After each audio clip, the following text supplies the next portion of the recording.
everybody, this is Mike Balzano. I'm the publisher of R&R and the Experience Events, and this is Trade Talks, Unlocking the Experience, Episode 5. Happy New Year, everyone. By the way, we made it to 2024, and our guest today, I'm so excited to have him here. He is a doctor, a speaker, a trainer, an industry legend. He's a business owner, a CEO, a scientist, a novelist. He's an ordained United Methodist pastor, which we'll get into in a little bit. Multiple award winner and really one of the smartest people in the industry, the author of more than 270 articles. Please welcome Dr. Michael Pinto. Welcome, Michael. Well, thank you. I don't know how I live up to those sorts of introductions, but very kind of you, Michael. I appreciate being here. This is just way too much fun to talk with you. It's, you know, we had this idea a couple months ago to start just learning about the people who are involved in our events.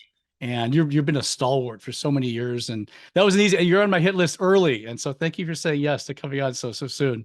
Any New Year's resolutions to start off, or anything you're thinking about this year?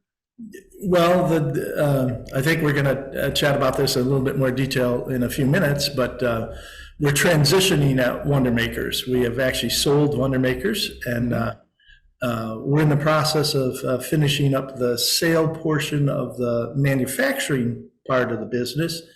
And then that will eventually lead to, Susan and I don't even want to say retirement, just changing career paths. And also we're going to actually move to Fort Myers in Florida. So we're looking forward to that in the next few months. I am 25 minutes from there. So we have to have, we'll have the next meeting will be over breakfast or something by the beach. It's fantastic. There you go. I can make that happen. Thank you. So I'm finding out that there's more and more professional colleagues in Florida. And so I think it's going to work out well. No, I think so too. It's a wonderful place to be. And you have a Midwestern background. You're from Michigan, I believe, correct? That is correct. Yep. Everyone here on the west side of Florida is from the Midwest. We call our development the Big Ten. So you'll walk right in and be fine. You know what? Speaking, you grew up in Michigan. I know there's a lot of initials after your title, so you're a smart gentleman, which makes me happy to have you here to teach me. When you first started out, where did you go to school, to college? So I was born and raised in Kalamazoo, and Kalamazoo is blessed to have 3 different colleges and universities. Mm-hmm. And the one that I was able to get a scholarship to was Western Michigan. Yep. So I did my bachelor's and my master's both through Western Michigan.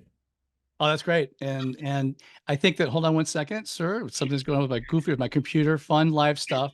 And then, that obviously along the way, you met your wife, Susan. Was that sometime after college, or were you college sweethearts? That was actually on my orientation day, freshman orientation day at college. And I was recruited to join the Honors College and went in to tour the Honors College and met all the various people. And, it was in a little office area in an administrative building. And as we were getting ready to walk out, I turned around, and as we came in, the door had opened like this way, and Susan was on this little desk right behind the door, so I never saw her when I came in.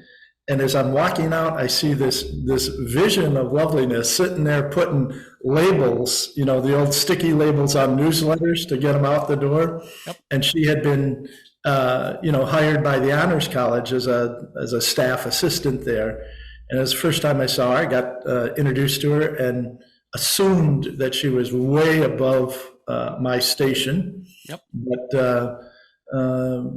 I don't know. If we get into it, it probably these days would be stalking in terms of pursuing her for a year and a half until, she actually said yes to a date. And then the rest is kind of history. We got married a few months after I graduated from college. Oh, that's amazing. Yeah, the first date I asked my wife on, we work together. She said, no, because we work together. And I said, okay, well, what time do I pick you up? And it's the same thing. I always think about that. I don't know if I could have got away with that in 2024. But anyway, that's a great story. And you're still together today. I love it. And Now, Well, good. you see me just smiling about it because Right. I clearly married way up, and I recognize that and appreciate that, and try and do my best to remind her of that on a regular basis, and let her know that she is deeply loved and appreciated. And the fact that we have worked together in Wonder Makers, we started this business in the basement of our house, Sure. worked together for 35 years. And I cannot tell you the number of colleagues I've talked to that said, oh, I could never work with my spouse, or, that would be too much time together, or whatever it is. And it's just, Michael, it's absolutely been a joy for the two of us. And if she was here, I hope she would say the same thing. So I'll say it for me. I have no doubt. That's wonderful. That's a wonderful sentiment. I agree. I think that most people just automatically think that it won't work, but that's not, everybody's different. That might be exactly what you need. I feel the same way. She's in the other room right now. So that's good. I'm going to stop talking about me. I want to talk about you, Michael. But we have a lot in common, which I like already with this. What got you interested in the restoration industry? Well, if you don't mind, I want to back up just for a little bit, because the history is kind of important here. So I graduated from college, and Susan already had a teaching job up near the state capital in Michigan, which is Lansing. So since she already had a job, it's one of those deals where, whoever kind of gets the job first will end up there. And so I moved toward the state capital, and one of the big opportunities, of course, is to work in state government. And I just kept knocking around until I found a job in the Michigan Occupational Safety and Health Administration. Mm-hmm. So just, had a math and a science background, and used that to help them with some statistics in regards to the accidents and injuries and everything. But kind of figured after I got in, maybe I should, make some effort to make sure I've got a job here now that I'm married and stuff. So then I started to pursue my certified safety professional certification, and my master's degree, which is in public administration. So I actually worked 4 years with the Michigan Occupational Safety and Health Administration, and pretty much came into the industry on the safety side. Then in 70 or 82, I think, I had an opportunity and became the youngest department manager ever at the National Safety Council in Chicago. So we moved from Lansing to Chicago. I spent 4 years there running the labor division, and then came back, actually opened up very nicely, came back to Kalamazoo and ran the local safety council in Kalamazoo. So I was responsible for everything from traffic safety to, industrial accidents, to home safety, to fire safety, et cetera. And that worked out really well. And then right around that time in the mid 80s is when asbestos became a big deal. And so the need for health professionals, because, asbestos is primarily on the health side of the issue. Yep. And I was more on the safety side.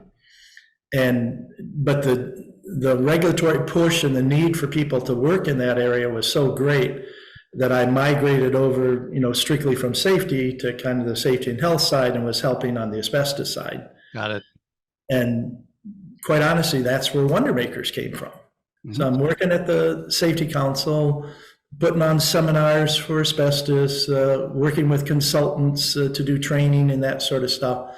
And I remember specifically teaching this class with the EPA registry, or the EPA material. Mm-hmm. And they were telling people to take asbestos samples using a jackknife or a steak knife.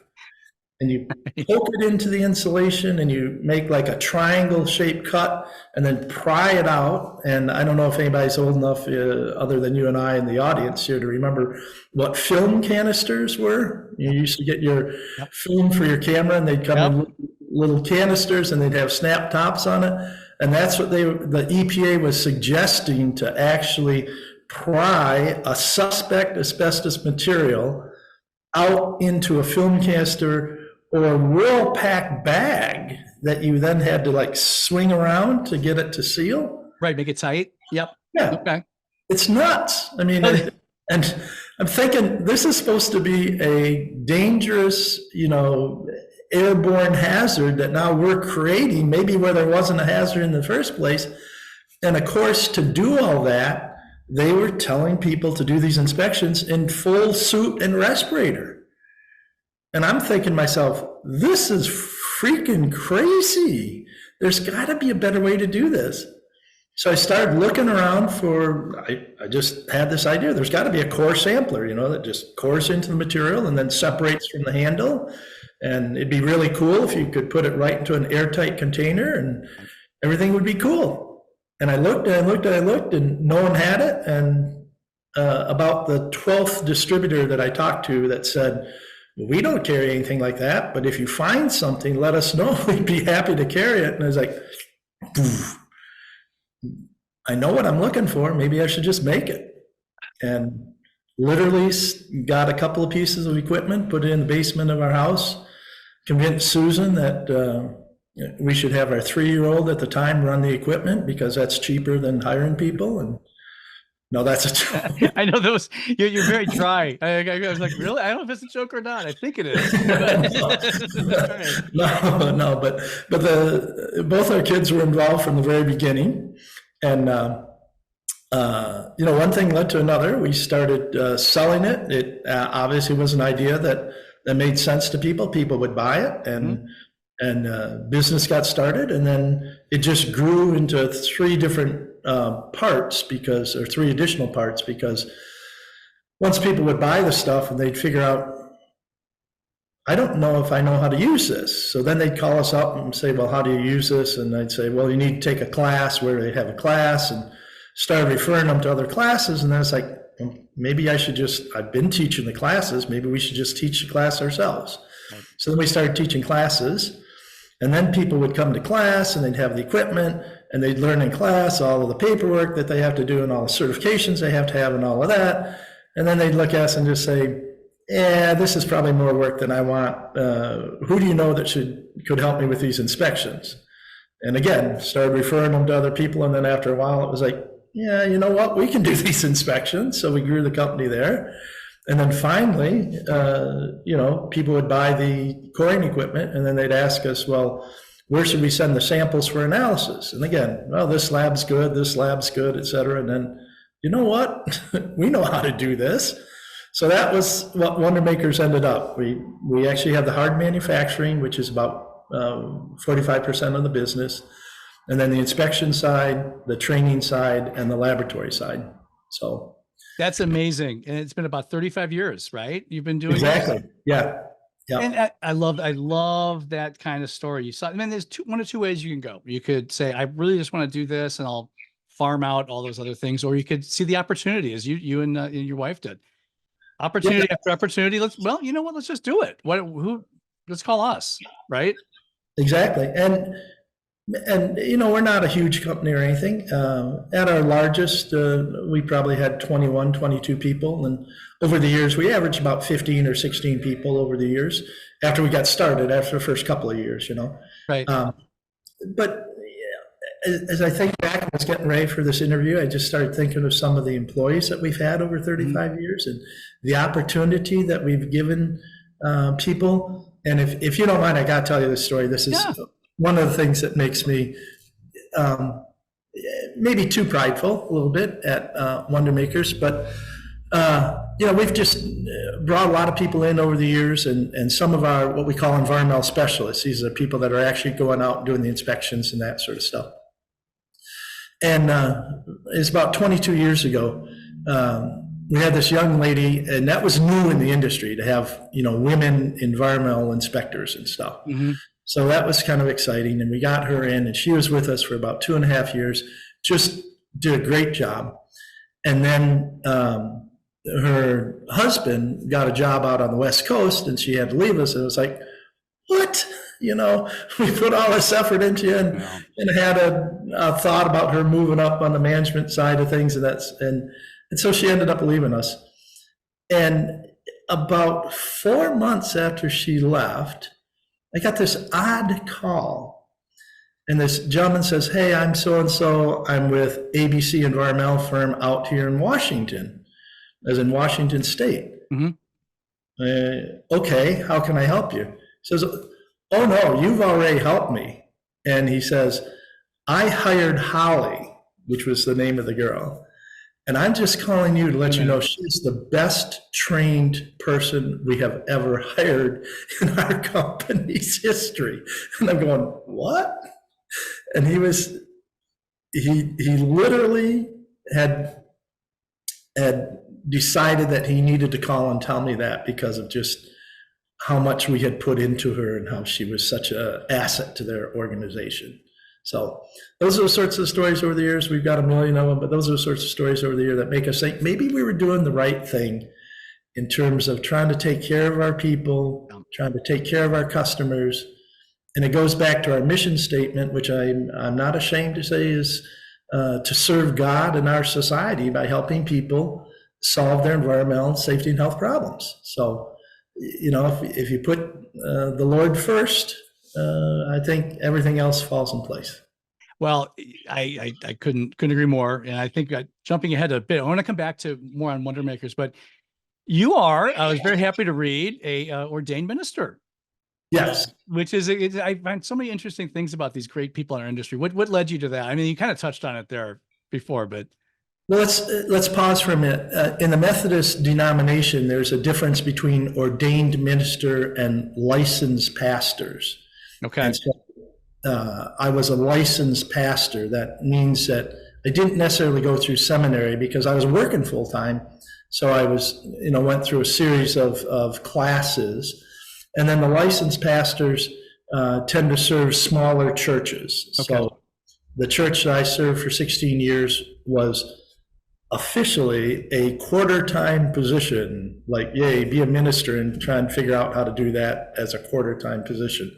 Nevertheless, I served 16 years at what was Lakota United Methodist Church, mm-hmm. and then retired about 16 months ago, because I had a valve replacement, open heart surgery, and just ran into some health issues afterwards, and just it wasn't working to keep that going. So actually, I've been retired now for a number of months. But okay.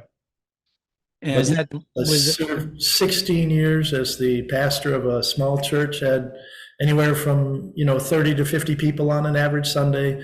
Little white church, green metal roof, bell tower. Ours was the best bell in this little town. Other churches and everything, but no one else had a better bell than we did. So I'll argue with anybody who disagrees. Exactly. That's right. But thank you for asking that. And as you suggest, that that complicates life because you're essentially working two jobs, as if running your own company isn't enough. But God makes a way for those who answer the call. So it was all good. It absolutely is. And doing the extra work on that is always, that's very serious and heavy and very respectful. I think that sometimes people need to take on their passion outside. If you're lucky, your passion is what you do for a living. That doesn't happen as much as we'd like, so you need to find that passion elsewhere. And it seems like you have two passions right now, besides your wife, of course. I mean, I think that's wonderful. But you decided to move on from Wonder Makers just last month, actually, in December. Well, actually, we signed the papers on October 31. So it's been about a month and a half. And there is a transition here in terms of the new buyer on the product side wanted us to finish up some of the manufacturing so that he didn't have a lot of raw material that he was taking with him. So we're probably at it here in the Wonder Makers facility here for another month or so. But yeah, we're drawn to a close here. And quite honestly, Michael, between open heart surgery for me, and that wasn't a lifestyle issue. That was a defective valve from birth. So okay, I just worked 64 years and never knew that the heart wasn't as good as it was supposed to be, and then just between getting older and that valve not working properly, so it calcified. Within a really short period of time, the energy level and health deteriorated to the point where it was like, oh, okay, you need a new valve. So that was it. Luckily, Susan, yeah. and then Susan got sick, had a very serious kidney disease. And between those two things, we just started looking at saying, you know what, we're in our 60s already. So it was a few years ago, we just decided, we better find somebody to take over some of this so that we can just start to get to the next phase of our career. So we're not giving up. The consulting part of the company, I think, will transition over the next few months. I'll still be part of the industry, and you don't have to worry about me not being in Chattanooga. I'll be there. That's funny you mentioned that, because I'm happy. I know you're doing a lot of work with our friends at Normie, and you also are going to be, I'm sure, continuing to speak and consult, as you mentioned, and you're going to be speaking. You're going to be speaking at our event in Chattanooga. The experience is going to be April 3rd through the 5th at the Chattanooga Convention Center. Early bird rates for attendees go from now until January 31st. So if you want to come to the experience in Chattanooga and just save a few bucks, sign up now. It's right through our website, randrmagonline.com. So let's get to it. The experience is coming up. You've spoken at dozens of experiences. What drew you to first of all, do you know how many experiences you've been to? I didn't ask that. I didn't put you on the spot here. I was quite honestly, Michael, when I knew I was going to do this discussion with you, I started to try and go back and look it up. And every time I tried to do that, I'd get interrupted on something else, of course. The best I can come up with is at least 7 or 8 of them as a speaker. And the first one that I attended as an attendee, where I wasn't a speaker.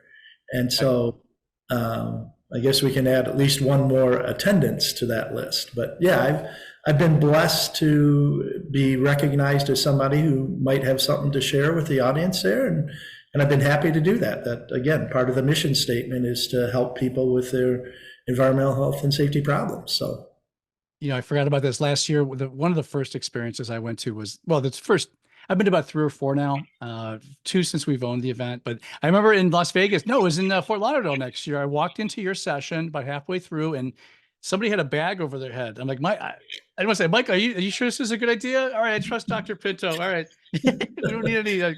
Yeah, I remember seeing you. I remember seeing you come in. If you had been in just a few minutes earlier, you would have been up on the stage, and I would have had a bag over your head. But so I got lucky. Yes, for the people who weren't there, I don't want to leave them with a bad impression here, Michael. That was a respirator fit test demonstration. And when it's a qualitative fit test, yes, you put a hood, not a bag, over their head, and we don't seal it around their neck or anything. I have never been shy, especially on this event, this show, about saying I'm not the smart one ever on this interview. So please, I'll apologize for making multiple mistakes every hour. So, but no, it was great, and you always have a great crowd, and for good reason. You inspire people with a lot of great knowledge. Do you have any? I appreciate that, but I do have to cut back in one more time and let you know. My original training was as a safety professional. So when you're telling people I'm putting bags on people's heads, I pretty much have an obligation to go and explain the details on that. I'm just saying what my primitive little brain saw. I'm like, wait, what is going on here? So thank you. No, and it makes perfect sense. So thank you very much. But it was good. Everyone's like, we call them hoods. There's some hefty bag. I don't know what's going on. No, I'm kidding everybody. That wouldn't happen. Besides that, I mean, do you have any big stories you remember? Oh gosh, my favorite thing about the experience, or funny, or? Well, I would go back all the way to the very first one because, and I don't want to sound, snobbish or anything like that, but for the most part, over the last, 8-10 years, again, I've been working in the industry a long time, know a lot of people, write a lot of articles, and so people recognize you, and I tend to get invited to these events as a speaker. Right. And I had one of my colleagues who was talking about the experience, And he was telling me, he says, have you been there? And I said, no. And he said, well, you really should go. He says, this is different than the other industry events that I was going to, which is primarily,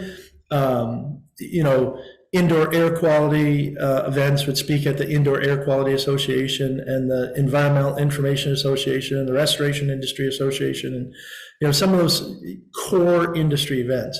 And he was telling me the experience is a lot broader audience. He says there's a wider mix of people there, and he thinks, and he said, I think you would mix or match well with that. So, believe it or not, I actually bought a registration and went as an attendee. Tried to go on the down low just to see what it was all about, which lasted about 30 seconds in the conference hall, because all the different people that know me and just started coming up and chatting and everything.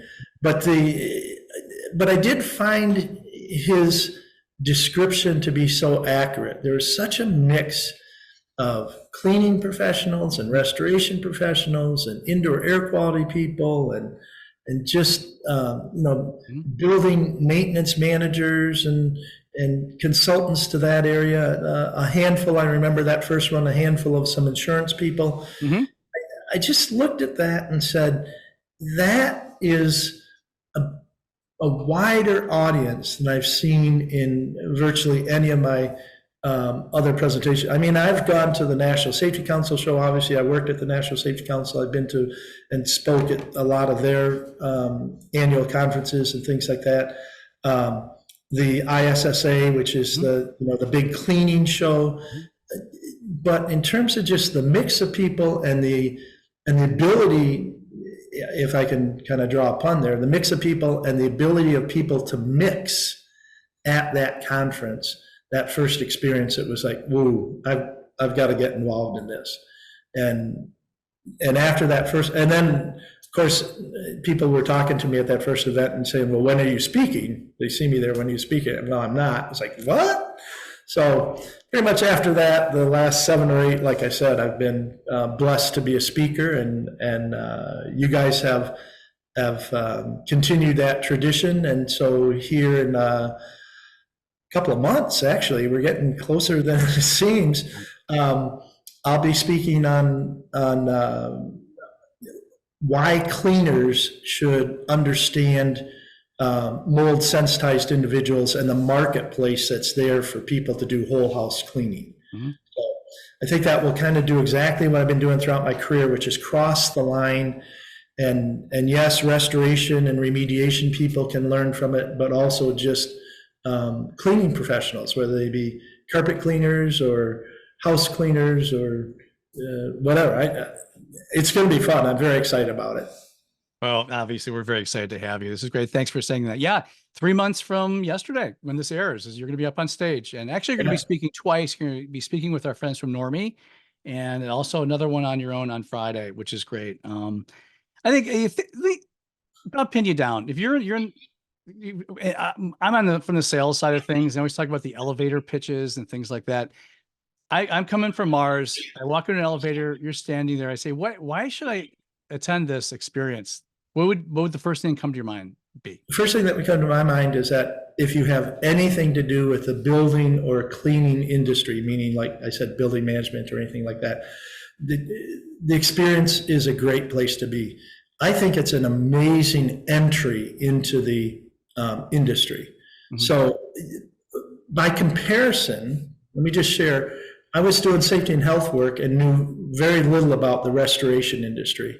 And I actually had to be shepherded by a guy by the name of Steve Miller, who met me, heard about some of the things I was doing, and introduced me to the folks at ASCAR, which is the forerunner of the RIA.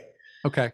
But that was, and I don't want to say it was a closed, group or anything like that, but without his mentorship, I'm not sure if I would have been, as accepted into the restoration industry as I am today.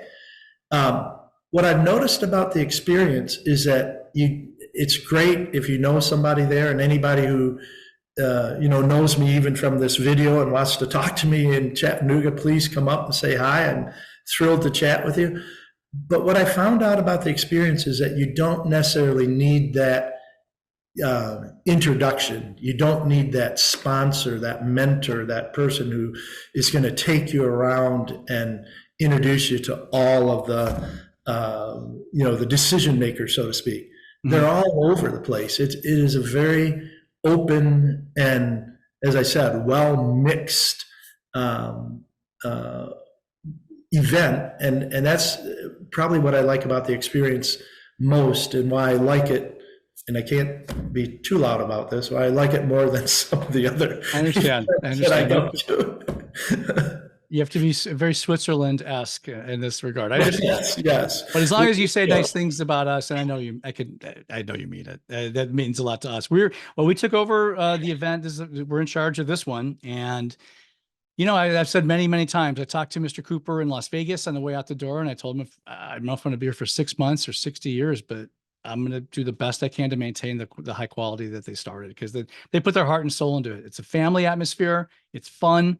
And most importantly, it's hands-on. And that's where you come in, and all the other people. People can come in and have just hands-on experiences. The Las Vegas post-show survey said 85% of the people that attended were less than 50 in their company, and it could be a lot smaller than that. And I guess that's not a surprise when you think about it, but it kind of hit me over the head. These are all small business owners and people who work for small businesses. We need to continue to make sure we get them hands-on trained to help it grow. So, and hands-on and practical. I mean, that's the thing. A lot of the conferences that I speak at, I mean, there's a lot of, and I certainly am an academic. I mean, I've got a PhD and a licensed minister. I think I've got plenty of credentials that are up there. But I try not to speak like an academic. I try and get information. I've always prided myself on real world information. What is going to work? I know the theory, I know the science, and I can translate that information, but I try and take it down to the everyday, how is this going to make a difference for the guy with the boots on the ground, or the lady with the Crocs on the ground, so to speak. Right. Well, I think we'll leave it there. We're very excited to have you back and be a big part of this. And thanks for taking the time today. Dr. Pinto can be reached at map@wondermakers.com.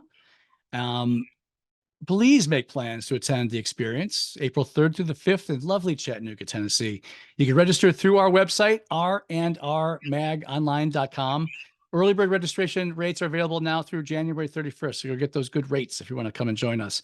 You can find this and all of our R&R videos and podcasts on YouTube, Apple, and Spotify. Please follow us if you haven't already, and feel free to leave a quick review. We'd love to hear from you. And also, please follow us on Facebook, LinkedIn, and Twitter. Very special thank you to our guest, Dr. Michael Pinto. This is Trade Talks, Unlocking the Experience. Thank you for joining us. Happy New Year, and we look forward to seeing you next week. Thanks, everybody. God bless you. Happy New Year. Thanks, Michael.